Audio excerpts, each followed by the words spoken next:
নমস্কার বন্ধুরা, আমি আবারও চলে এসেছি আরও একটি নতুন রেসিপি নিয়ে।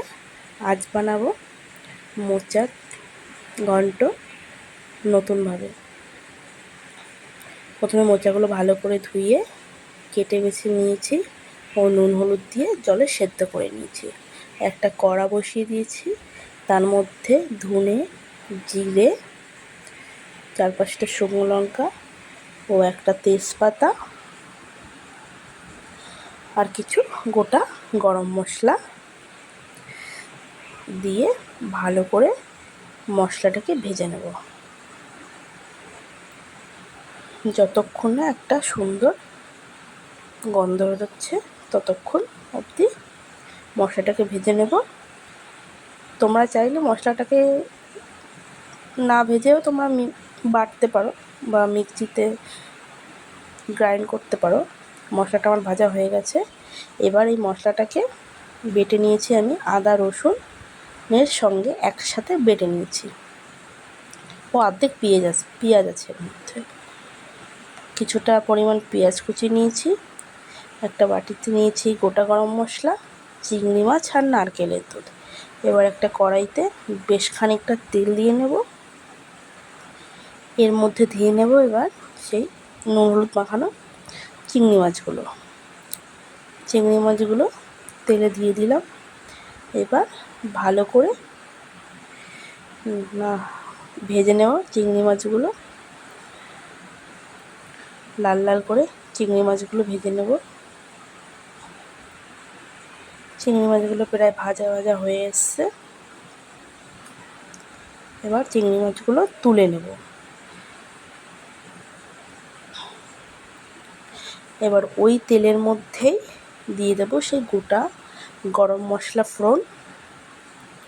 গরম মশলাটা দিয়ে নিলাম, ভালো করে একটু ভেজে নেব 3-4 সেকেন্ড। ভাজা হয়ে গেছে। ওর মধ্যে দিয়ে দিলাম পেঁয়াজ কুচি। পেঁয়াজটা একটু লাল লাল ভাবে ভেজে নেব। পেঁয়াজটা প্রায় ভাজা হয়ে এসছে।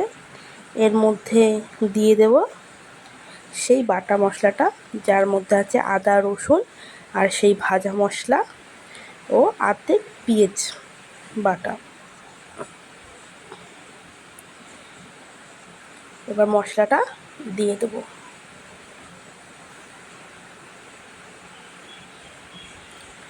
মশলাটা দিয়ে দিলাম। মশলাটা ভালো করে মিশিয়ে নেব।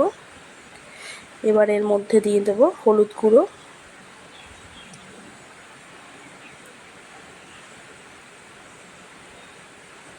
দেব পরিমাণ মতো লবণ, কারণ আমি মোচা সিদ্ধ করার সময় কিছুটা লবণ দিয়েছি, তাই লবণের পরিমাণটা একটু কমই দেব। তোমরা চাইলে একটু চিনিও দিতে পারো এর মধ্যে। এবার ভালো করে মশলাটাকে মিশিয়ে নেব। মেশানোর পরে মশলাটাকে কষতে দেবো যতক্ষণ না তেল ছাড়বে। আমার তেলটা প্রায় ছেড়ে এসছে। এবার এর মধ্যে দিয়ে দেবো সেই মোচা সেদ্ধগুলো। মোচা সেদ্ধগুলো দিয়ে দিয়েছি। ভালো করে এবার মশলার সাথে মিশিয়ে নেব। মশলার সাথে মিশিয়ে কিছুক্ষণ একটু কষিয়ে নেব মোচা কোটা মশলা দিয়ে।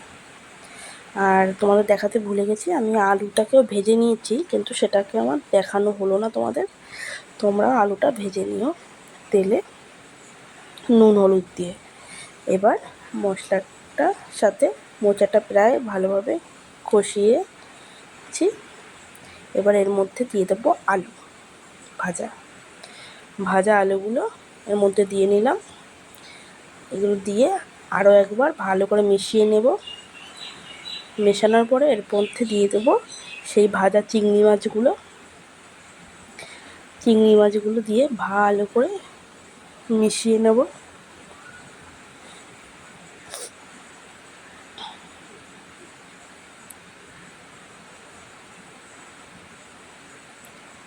মেশানো হয়ে গেছে। এবার একটু জল দিয়ে দেবো এর মধ্যে, জল দিয়ে ফুটতে দেবো কিছুক্ষণ ঢাকনা দিয়ে।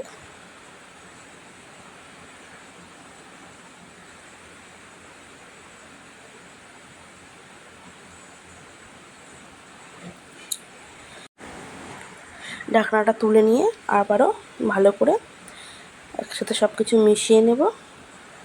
দেখবো যে জলের পরিমাণটা কতটা আছে। আবারও ঢাকনা দিয়েছি, তুলে নিয়ে দেখবো আলুগুলো সেদ্ধ হয়েছে কিনা।